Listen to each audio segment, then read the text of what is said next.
Karnataka Home Minister G. Parameshwara said a special squad will be set up in Karnataka to keep moral policing in check, especially in Mangaluru, which is a district headquarters of Dakshina Kannada.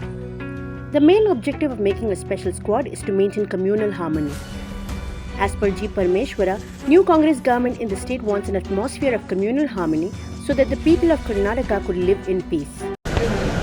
See, in Dakshina Kannada, particularly in Mangalore, a lot of moral policing, the so-called moral policing is happening. People are fed up with it. Some people are trying to create this in a big way. So we would like to stop this moral policing at once and then take whatever necessary steps that, this will not be repeated, again and again.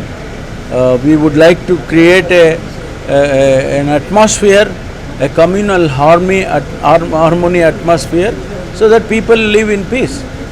That is why today we have taken a decision to constitute a force within the police force to look into these affairs. Is there any special squad for that? Now that is what I said.